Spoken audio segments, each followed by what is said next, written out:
Et cette invitée aujourd'hui, c'est vous, Elisa Jadot. Bonjour. Bonjour. Bienvenue sur ce plateau. Vous êtes réalisatrice, enfant sous influence, surexposée au nom du like et le nom de votre dernier film qui est à voir sur France5.fr. Un doc qui interroge sur la place des enfants, de nos enfants, sur les réseaux sociaux. C'est une enquête que vous avez mis 1 an à réaliser. On en regarde quelques images et on en parle juste après. Si vous pensez que partager la vie de votre enfant sur les réseaux sociaux est un acte innocent, Bonne nuit, mon amour. je suis la preuve que vous avez tort. Quand vous avez 6 ans, vous pensez que vos parents font le bien. Bien sûr qu'on fait tout ça pour pouvoir gagner de l'argent. L'avantage des vidéos d'enfants, c'est qu'elles marchent avec les jeunes parents et ça marche aussi très très bien avec les pédophiles. Tôt ou tard, vos actes auront des conséquences. Enfants sous influence, surexposés au nom du like. Voilà pour quelques images de ce film. Nous sommes en 2023, la génération qui a une vingtaine d'années aujourd'hui à peu près est la première qui a connu les réseaux sociaux depuis sa naissance, donc un formidable outil qui a bien sûr aussi un versant terrible. Le pire, c'est ce qui est arrivé à une des jeunes filles qui témoigne dans votre film qui s'appelle Cam. Vous pouvez peut-être nous raconter son histoire ? Cam, ce qu'il faut souligner, c'est que c'est une première mondiale. C'est la première à s'exprimer publiquement sur ce qu'elle a vécu en tant que petite fille surexposée par sa maman sur les réseaux sociaux. Donc à l'époque où elle était surexposée, parce qu'aujourd'hui elle a 24 ans, donc on a très très peu de recul. Aujourd'hui les enfants sont très jeunes, ceux qui sont exposés. Mais Cam, en l'occurrence, elle c'était...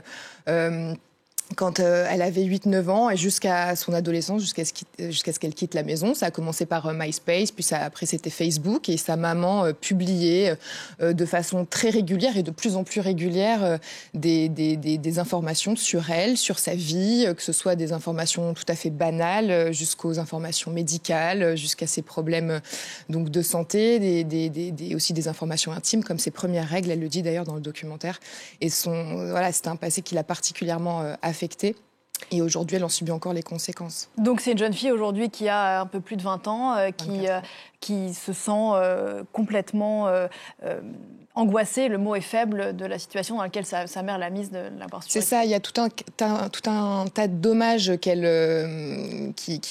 sont générés par la surexposition. Alors elle se sent particulièrement anxieuse, il y a aussi une forme de paranoïa. C'est vrai qu'elle a un peu toujours l'impression que les gens la regardent et la suivent, parce que c'est vrai que sa maman acceptait tout type de demandes d'amis sur Facebook, des gens qu'elle connaissait ou des gens qu'elle connaissait pas, et donc partager les informations très intimes de sa fille. Aujourd'hui, elle se sent anxieuse, elle se sent mal dans sa peau. Elle le dit même. Est-ce qu'elle, aujourd'hui, elle pourra un jour avoir un enfant ? Peut-être pas, parce qu'elle se dit vouloir se réapproprier sa propre vie, déjà.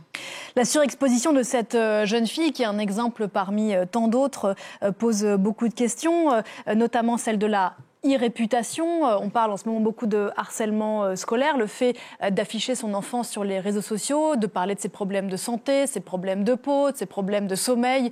On imagine que ça pose évidemment beaucoup de problèmes. Ça pose aussi la question du droit à l'oubli numérique. Quand on est un enfant et qu'on a raconté toute sa vie sur les réseaux et qu'on est un adulte demain et qu'on veut par exemple un prêt immobilier et qu'on aimerait bien que le banquier ne sache pas nécessairement qu'on a eu des problèmes de santé. Tout ça, c'est des questions que pose le documentaire. Tout à fait, même l'assurance, parce qu'une assurance peut très bien regarder et dire non, moi je vous assure pas, ou bien ça va vous coûter beaucoup plus cher, parce que j'ai vu sur Instagram, votre maman, elle a mis tous vos problèmes de santé, puis vous en avez eu beaucoup, donc en effet, ça fait partie des conséquences.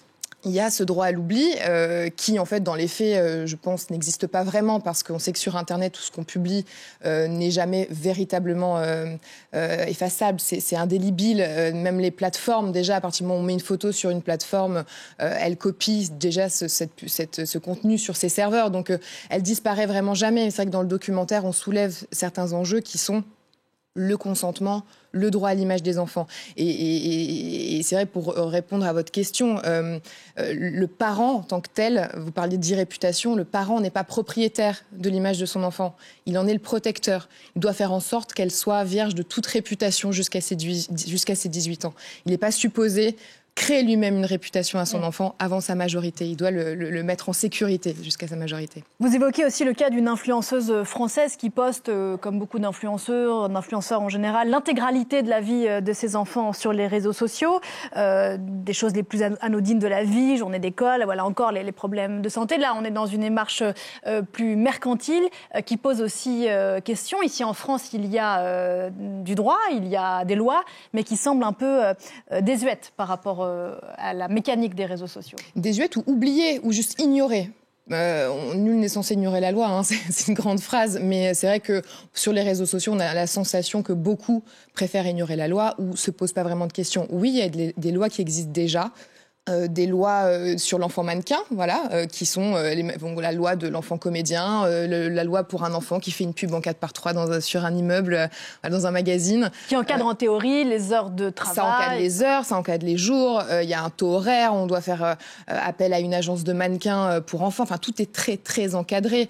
Là sur les réseaux sociaux, ça se passe dans le cadre familial, au sein des familles, on ne sait pas vraiment combien d'heures les enfants vont tourner, combien de partenariats avec des marques vont réaliser.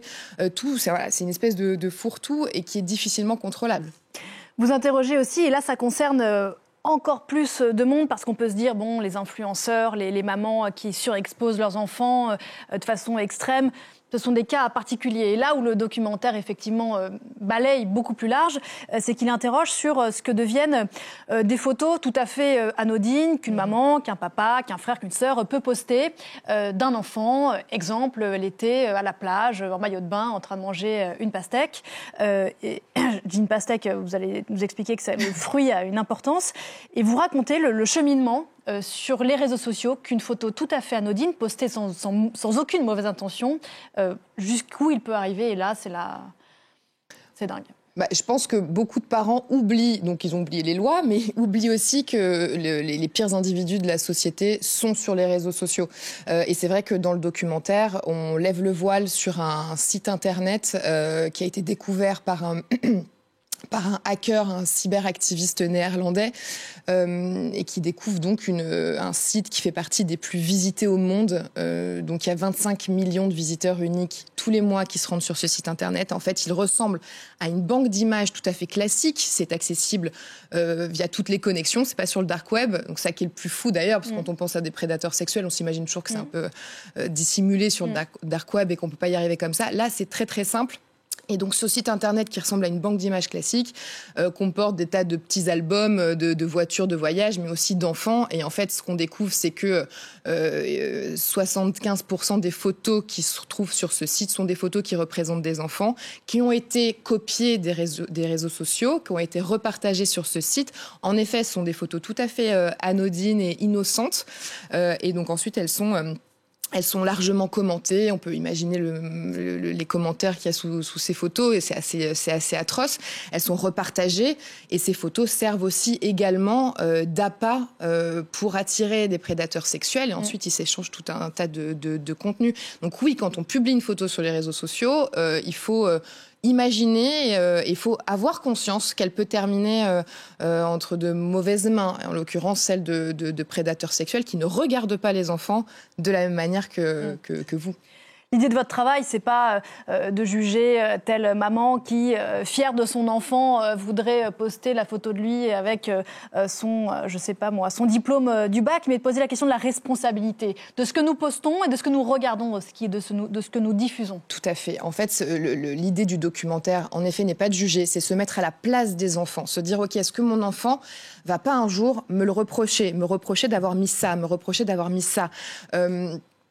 Je veux dire, à un moment donné, il faut qu'on ait une prise de conscience collective. Parce que c'est pas que les parents qui sont responsables. En effet, ce sont les marques qui sont responsables et qui sont complices aussi de faire travailler des enfants, ce qu'on appelle le travail dissimulé, hors tout cadre légal. Les marques sont complices de ça aussi. En dessous de 3 mois, on n'a pas le droit de 3 mois, on ne peut pas faire travailler un enfant. Il y a des tas d'enfants qui sortent à peine du ventre de leur maman et qui sont déjà des panneaux publicitaires pour faire la promotion de couches, de liniment, enfin de lait pour bébé, ou de voilà. de produits en tout genre. Voire qui ont une existence, une préexistence numérique. Qui ont une existence numérique. C'est un tiers des enfants qui naissent aujourd'hui ont une existence numérique avant même d'être nés. C'est-à-dire à partir du moment où la maman fait pipi sur le stick, qui a marqué enceinte, ça y est, l'enfant a déjà une existence numérique. Donc ça, faut souligner notre responsabilité collective, parce qu'en effet, donc les parents, évidemment, devraient se demander si ça va pas gêner un jour l'enfant ou respecter simplement son droit à l'image et son consentement. Et le public, donc les marques, et le public qui regarde. Parce que quand on montre aussi dans le documentaire des choses qui sont assez insoutenables à regarder, des parents qui rentrent dans une espèce de, comme vous le soulignez, de dérive mercantile, et donc par appât du gain, sont prêts à aller de plus en plus loin pour se démarquer, pour être vus, pour avoir de plus en plus de likes, pour attirer des marques.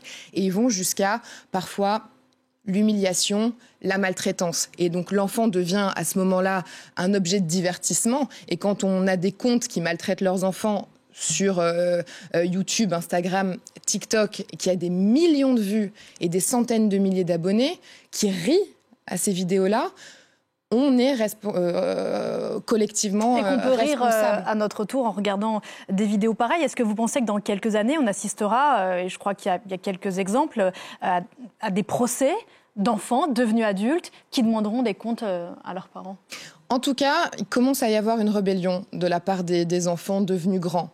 Cam, c'est donc la première au monde qui s'exprime, mais il commence à y avoir des enfants de youtubeurs très connus qui ont maintenant leur propre compte parce qu'ils ont 18 ans, 19 ans, et qui envoient des lettres à des personnalités connues pour qu'elles transmettent le message.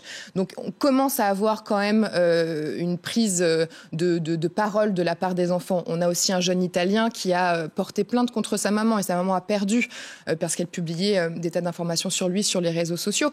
Donc il commence à y avoir une rébellion, peut-être qu'un jour, des adolescents ou des enfants devenus grands porteront plainte contre leurs parents. C'est possible. Il y a un projet de loi aussi en cours d'examen pour protéger les enfants et protéger leur dignité, éviter l'atteinte à leur dignité, qui propose justement une déchéance de l'autorité parentale pour les parents qui abusent. Donc il faut être conscient de ça. Ça pourra être un jour sanctionné. Et ça interroge aussi sur notre propre rapport aux réseaux sociaux. Nous, les adultes, vous avez travaillé là-dessus dans un autre documentaire qui s'appelait Happy, je crois, qui dit aussi beaucoup de l'injonction qu'on nous fait à nos parents d'être des bons parents. Et c'est aussi pour ça, j'imagine, que tant de photos des enfants se retrouvent sur les réseaux. C'est un film vraiment important qui ouvre beaucoup de portes et pose beaucoup de questions essentielles. Elisa Jadot, que le vôtre enfant sous influence, surexposé au nom du like, à voir en replay sur le site de France Télévisions. Un vrai travail de service public. Merci beaucoup. Merci à vous. D'être venu nous en parler ce matin. On se retrouve après la pause avec Pauline Godard. À tout de suite.